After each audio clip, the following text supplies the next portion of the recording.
Your 10-speed transmission is either going to make 200,000 miles or it is going to cost you $5,500 somewhere before that.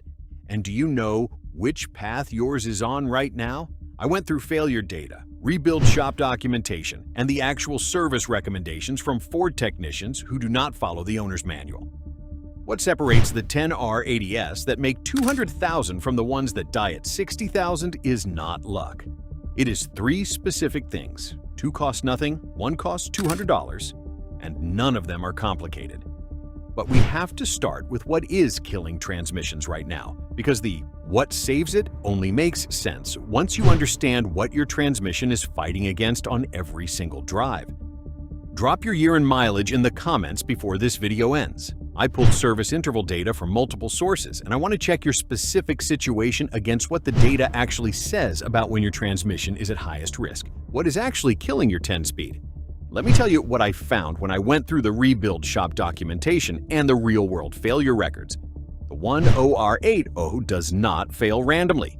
It fails from a short list of specific causes in a specific sequence. And once you understand the sequence, you understand exactly where you can interrupt it. The sequence starts with heat. Your 10R80 was calibrated to hunt for the highest gear possible at every opportunity. Ford did this for fuel economy. It looks great on EPA testing, and it is terrible for your transmission's long-term health. The constant upshifting means your transmission is making clutch engagement decisions dozens of times per highway mile. Every shift generates heat. Every unnecessary shift generates heat your transmission does not need. One of the rebuild shops I went through documented opening 10R80S with less than 60,000 miles showing clutch wear they would expect at 150,000, driven directly by the factory shift programming keeping the transmission in constant motion. Here's where it gets interesting. Your 10R80 has a thermal bypass valve that holds your fluid in the internal loop until it reaches 190 degrees before opening to your external cooler. Ford designed this for efficiency. The problem documented by multiple rebuild specialists is that this valve is undersized for heavy-duty use. Under tow load on a grade in warm weather, your fluid can reach 200 degrees before that valve fully opens. Your external cooler is doing nothing yet.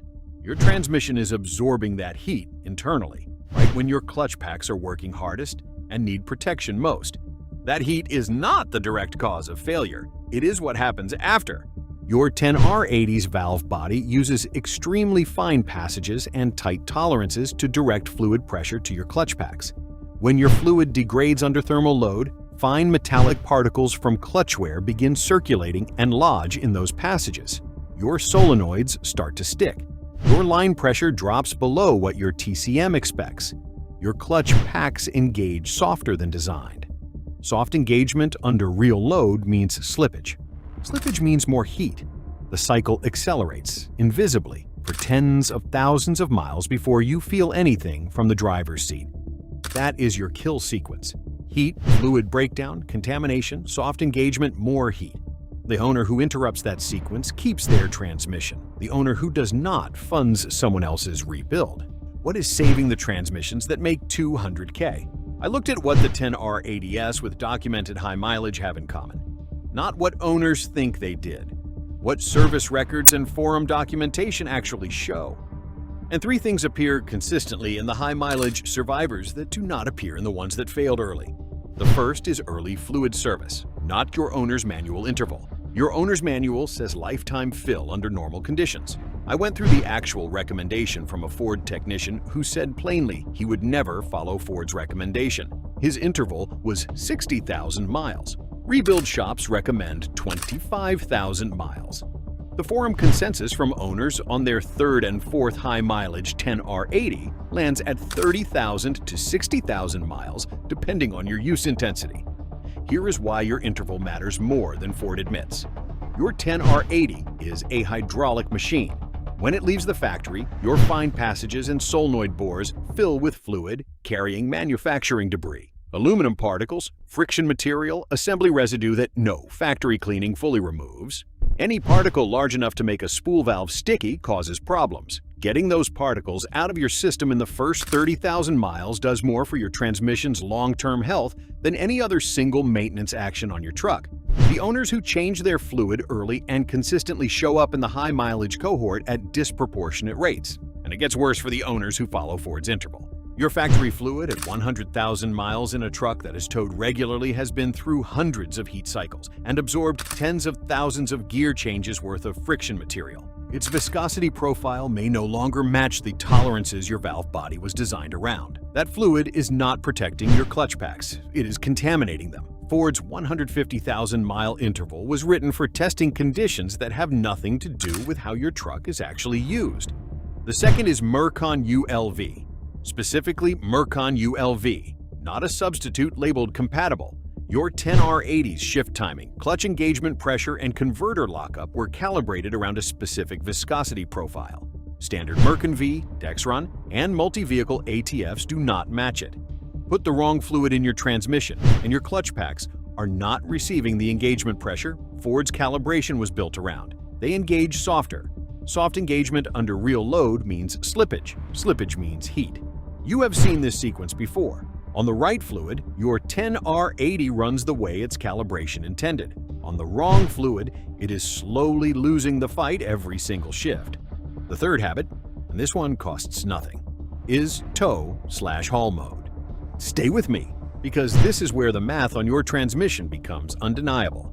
Your primary source of thermal load in your 10R80 is not sustained load. It is gear hunting. When your truck is in normal mode carrying a loaded bed or pulling any real weight, the factory fuel economy calibration cycles your transmission between 8th, 9th, and 10th gear constantly. Every cycle is a clutch engagement event. Every engagement event under incorrect pressure is a heat event on your clutch packs. Tow/haul raises your shift points, increases your line pressure, and stops your transmission from hunting, which stops your primary heat source. The documented fluid temperature difference between tow/haul on and tow/haul off under matched conditions runs 15 to 25 degrees Fahrenheit. Your bypass valve opens at 190 degrees. Your fluid's additive package begins accelerating its breakdown at 215 degrees. That 15 to 25 degree difference from tow/haul mode is the difference between your transmission running in the safe zone and running in the degradation zone. And it costs you nothing. The number that puts this all together: a brand new 2026 Ford F-150 failed completely at 106 miles, documented in January 2026. Engineers called it infant mortality, a manufacturing defect that manifests in the first thermal cycles. That failure happens. It will keep happening. It is the kind of failure no maintenance schedule on your part prevents, because it is a production defect, not an ownership failure. But don't stop there, because that failure is the outlier.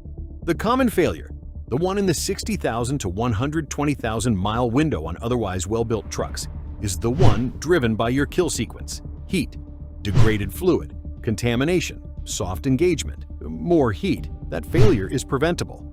The data on what prevents it is not complicated. This is where most people get it completely wrong. They see the lawsuit headlines and the recall notices and conclude your 10R80 is fundamentally broken. It is not fundamentally broken. It is a precision hydraulic machine that degrades predictably when run on degraded fluid under heat loads. Your factory programming was not designed to manage efficiently. The owners running it on fresh Mercon ULV at 30,000-mile intervals, using tow/haul under any real load, and monitoring their transmission temperature. Those owners exist in the data. They have 150,000 miles. They have 200,000 miles. They are not running miracle trucks. They are running your same 10R80. They are just running it the way the failure data says it needs to be run. Your transmission is not a lottery ticket. It has a documented kill sequence and a documented survival sequence. You now know both. What to do with your truck this week? 3 actions in order of urgency. First, check your service records for your last fluid service. If it is past 60,000 miles, or you cannot document it, schedule a fluid and filter service this month.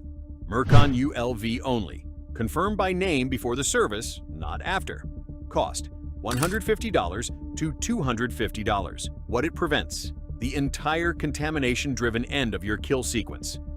Second, if your transmission has never had a pan drop, add it to the service, 1 extra hour of labor. The pan magnet tells you exactly how hard your clutch packs have been working. Fine gray metallic dust is normal. Chunks are not. That information changes what your service needs to include, and you cannot get it any other way. Third, tow/haul mode every time your truck is under real load. Loaded bed, any grade, stop and go with weight on board. Every time. It costs nothing. It protects your clutch packs, your converter, your line pressure, and your fluids simultaneously.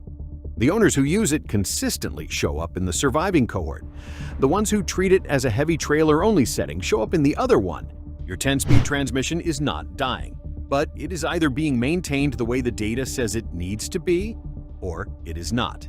Now you know exactly what that means for your truck. Tell me in the comments, what year is your truck? When was your last transmission fluid service? And are you using tow/haul mode consistently under load? I want to see what this audience is actually doing. And the pattern in those answers is going into the next video. Your data matters here. Hit subscribe if this kind of straight breakdown is what you want more of. And if you want to go even deeper on your 10R80, specifically the 4-scan settings that directly address the gear hunting problem and the thermal bypass valve limitation. Those 3 settings are already covered on this channel. Go watch that video next. Your transmission will benefit from both.